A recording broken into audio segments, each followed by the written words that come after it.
Okay, ayos butag sa tanan. Butag dire.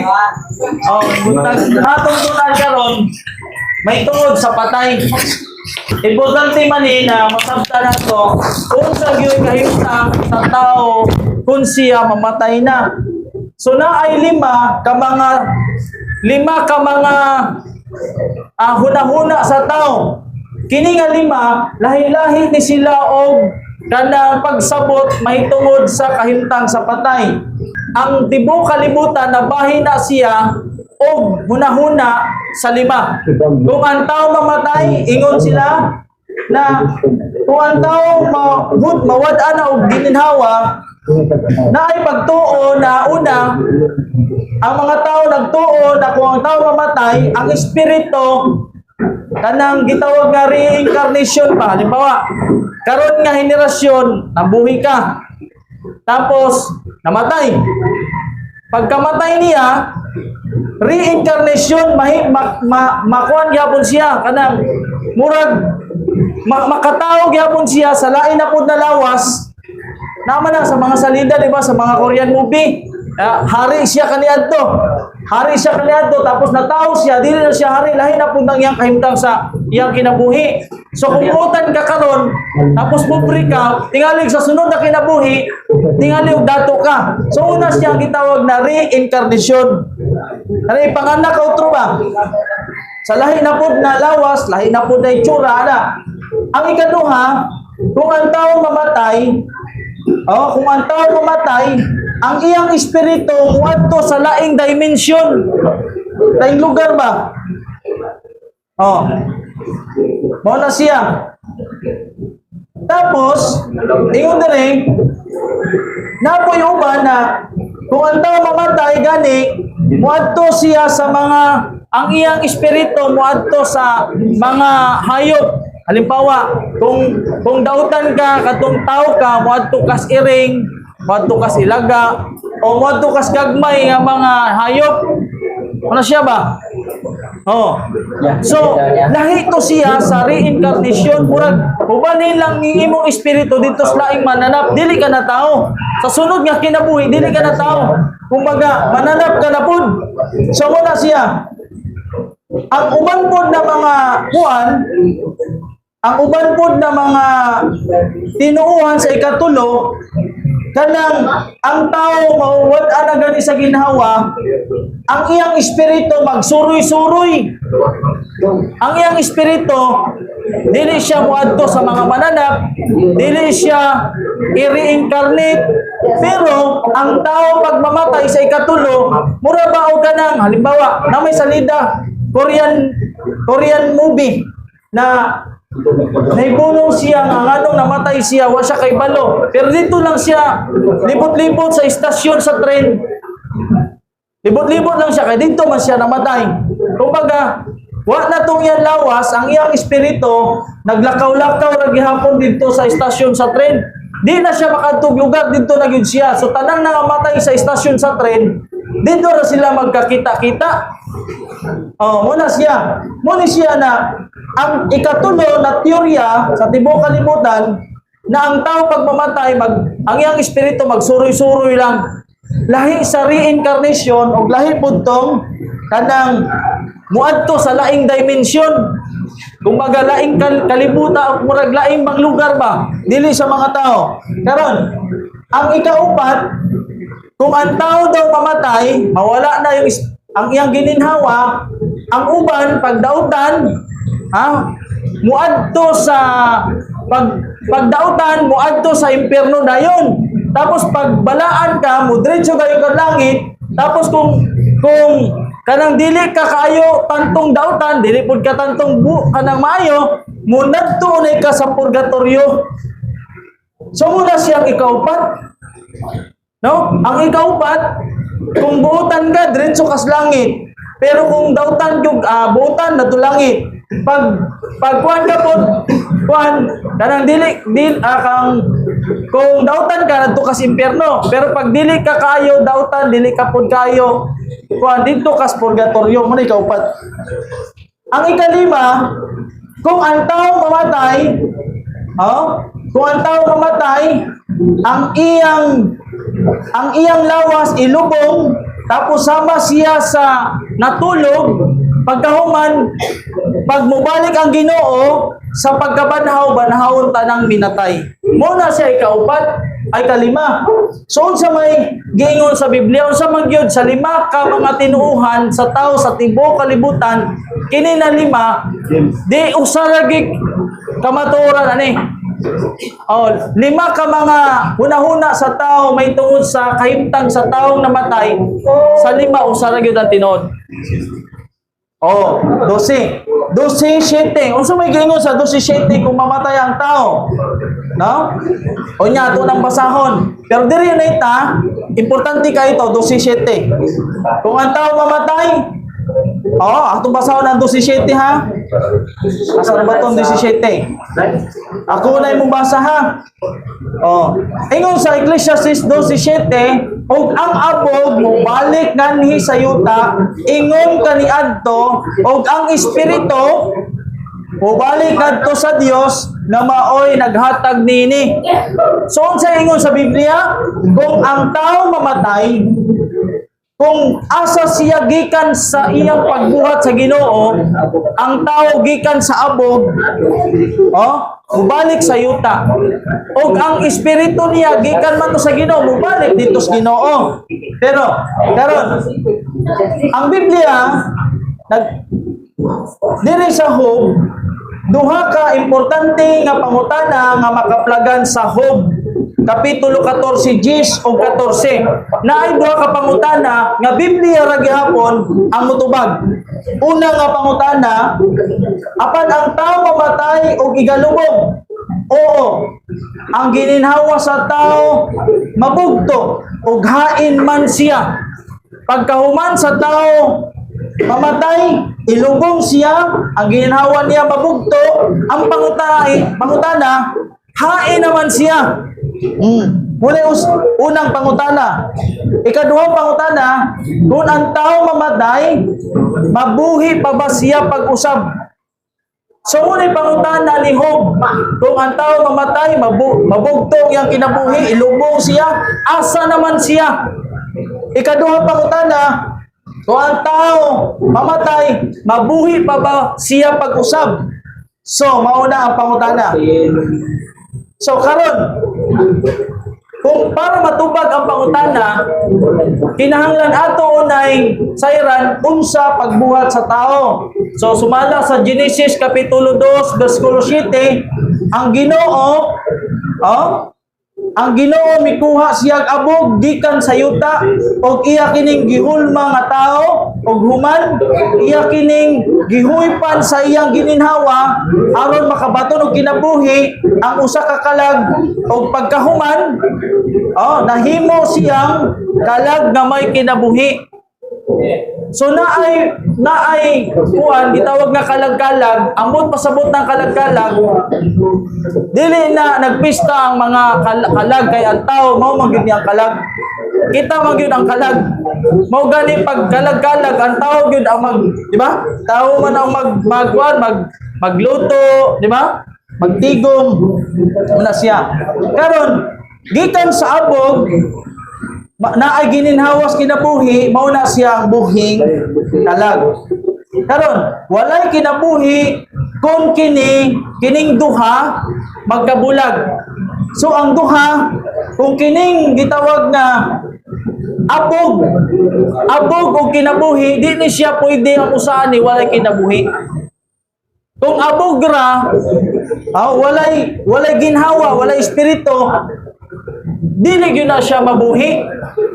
Kung abogra kinahanglan na agyoy gitawag na espiritu, no? Karon unsay giingon sa Biblia sa James, Santiago Kapitulo 2:26, kay maingon nga patay ang lawas nga bulag sa espiritu. So kung ang tao wala espiritu, patay ka. Patay ang lawas. So dili gyud pwede mabulag ang lawas o espiritu. So ang komposisyon niya abog og ginhawa mao na siyang kalag nga buhi ang tawag ana. So unsay giingon sa Job 27:3? Kay bugos pa man ang akong kinabuhi dinhi kanako ug ang espiritu sa Dios ania sa akong mga ilong. So kung kanang espiritu sa Dios sa panahon na kana mo ginhawa ta, kanang matulog ta, nay mo gawas na hangin mo na espiritu sa Ginoo. Pero lahi na sa balaang espiritu, dili na ang balaang espiritu. Okay. So dirita. Padayon. So mo na siya no. So sama gihapon na sa bumbilya ba? Naay bumbilya.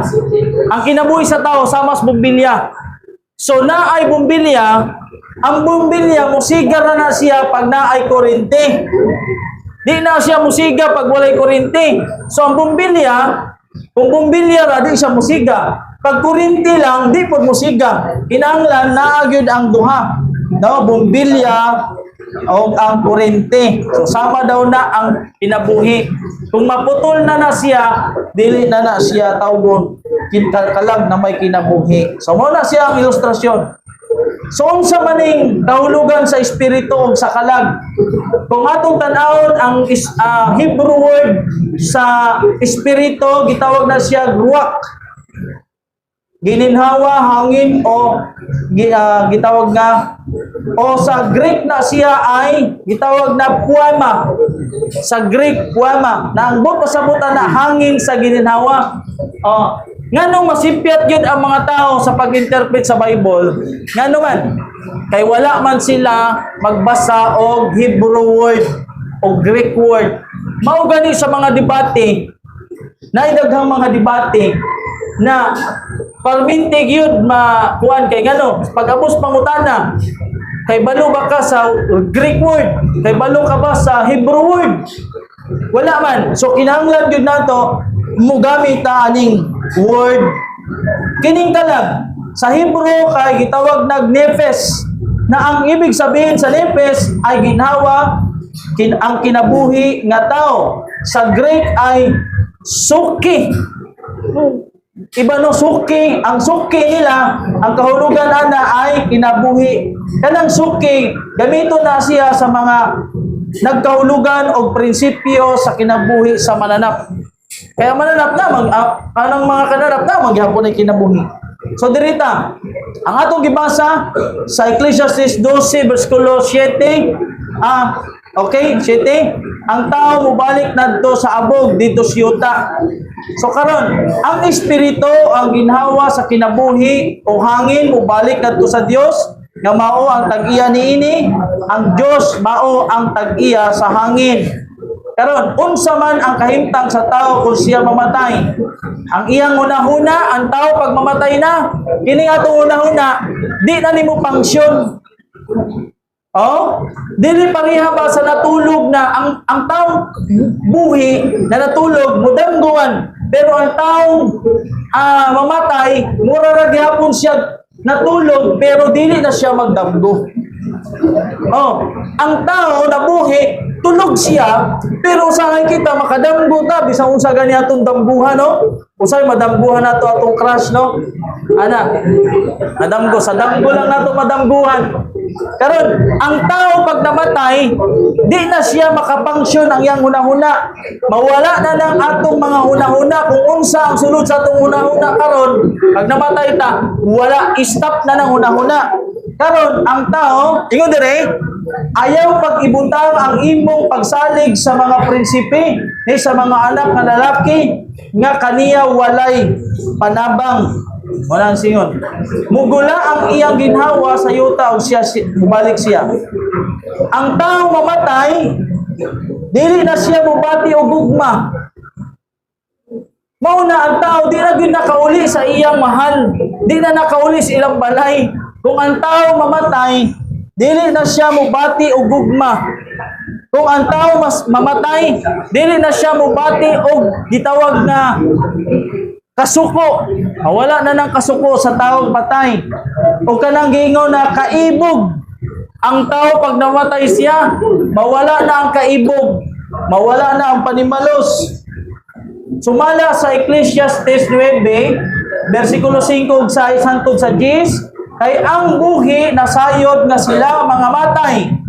Apan ang mga minatay dili mahibalo sa bisan unsa ni may balos pa sila. Tungod kay ang ilang handumanan ikalimtan. Ang tao din pag namatay, wala na gyud siya kay balo sa bisan unsa. Oh, wala na siya kay balo. Wala siya kay balo kung napa ba siya balos. Dili na siya mahinumdum. Ecclesiastes 9, kapitulo 5, 6 o sa 10. Maingon man usab ang ilang gugma. Mauusab ang ilang pagdumot o ang ilang kasina. Kung ang tao mamatay, mawala ang gugma, mawala ang pagdumot, kasina, nawagtang sa kanhing panahon, ni may bahin pa sila sa gihapon, sa bisan unsa nga butang, nga gibuhat ilalom sa adlaw. So tanan to, wala na to tanan. Kay kung ang tao balik pag yun, halimbawa, patyon ko, ang musulod ko sa laing lawas, oy, masabi buhaton ako pag ako patyon sa usa ka tao. Musulod ko sa laing tao. Ako butong patyon yung patay sa ako. Oh, muna, no? Kung ana ba? So, mauna siyang mahitabo. Ingon din bisan unsa ang hikaplagan nga buhat sa imong kamot, buhata ka na, uban sa imong kusog, kay didto sa Siol, diin ikaw muadto, walay buluhaton, nilalang, ni kahibalo, hindi ka alam.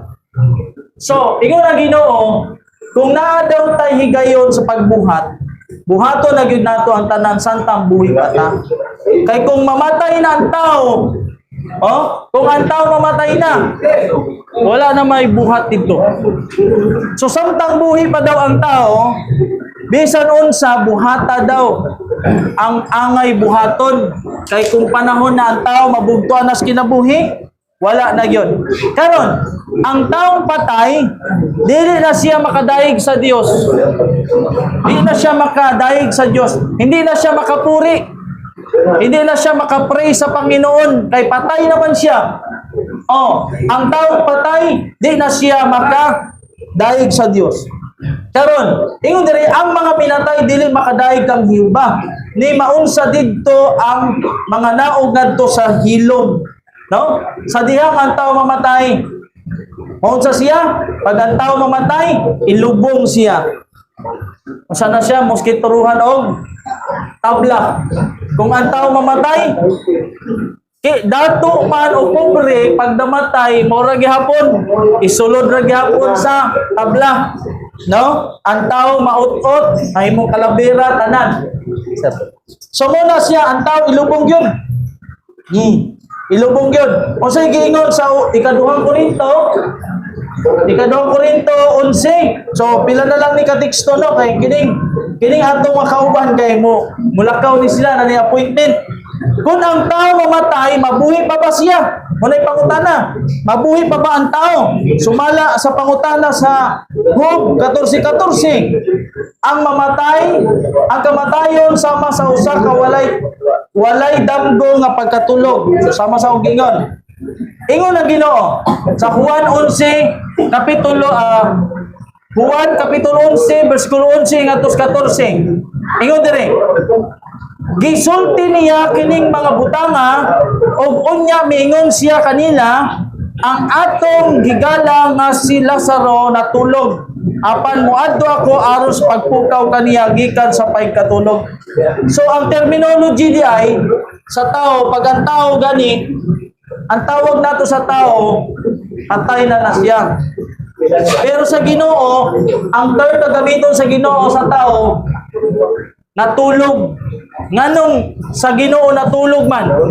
Pag ang tao mamatay, ang termino sa Ginoo, natulog. Pero kung ang tao mamatay sa ato, Ang ato patay na. Oh. Sa Ginoo natulog ra na kay pwede magud niya pukawon, pwede niyang buhion. Karon. So sa pagkatinuod si Lazaro gyud ingon sa Ginoong Hesus, namatay na gyud siya. So muna, gikumpara ni Jesus ang kamatayon sa mas pagkatulog. Kay kung ang tao magod, halimbawa matulog ka og kuan. Halimbawa ako mumata mo kadlawon. Matulog ko alas 12 sa gabi kadlawon. Mumata ko pag-ana nako. Hala, alas 5 naman day wa ko kay balo. Kung unsang orasa na kano? Kay tulog man ka. So mo gihapon na. So muna. So sa Biblia adunay 50 times nga giisgutan na ang kamatayon sama sa pagkatulog. 50 times nga gisulti sa Ginoo na ang kamatayon sa usa ka tawo sama sa pagkatulog. Kaya ang kamatayon manggod nga gisgutan sa Ginoo na kamatayon na dayon kanang sa impyerno na gyud. Mao gitoy kamatayon yun. Mao to. So, mao na siya mga higala ang tubag dire kung ang tao mamatay mabuhi pa ba siya pag-usab? Ang tubag mabuhi siya pag-usab. Ganus aman.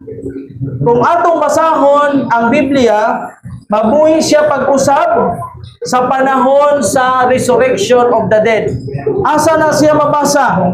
Mabasa nato na sa Juan Kapitulo 5, versikulo 28-29. Okay, ayaw mo kay bulong. Dili ta may bulong kay ang mga tao namatay, banhawon. Duha ka pagbabanhaw ang hibuhaton diha. Pagpabanhaw sa mga dautan o pagkabanhaw sa gitawag na matarong. Ang pagkabanhaw sa matarong, magkinabuhi na sila o kauban sa Ginoo ngadto sa langit, no, magbakasyon sa usa ka libo ka tuig. Tapos ang dautan buhion gihapon ang dautan para unsa man? Para silutan. Mao gyud na ang makasusubo mga higala. Kay kini nga to kinabuhi karon. Kung masipyat ganita itong kinabuhi karon, ang Ginoo manggod mapasayloon ang Ginoo bisan unsa nato kadautan. No? Kitang tanan, dautan gyud ta. Kita tanan. Dautan tanan. Ako na ako sa gawas, kamo na ako sa sulod dire. Pero dautan gihapon mi sa kon kay makauna-una mig dautan.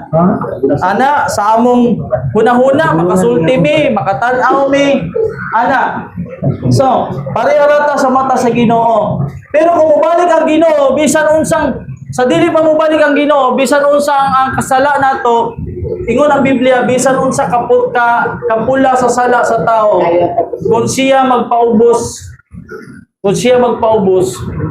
sa tubangan sa Ginoo, ang puno niya ang sala, ingon niya ni Haring David na Ginoo, akong gila ang akong mga sala. Pag ilara gyud ang gusto sa Ginoo. Oh, pag ilara.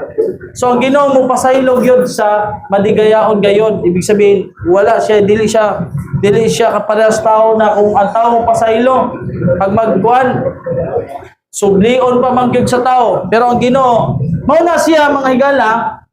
So wala na koy time, no? Kay dapat tayo gitawag na feeding alas 11 naman.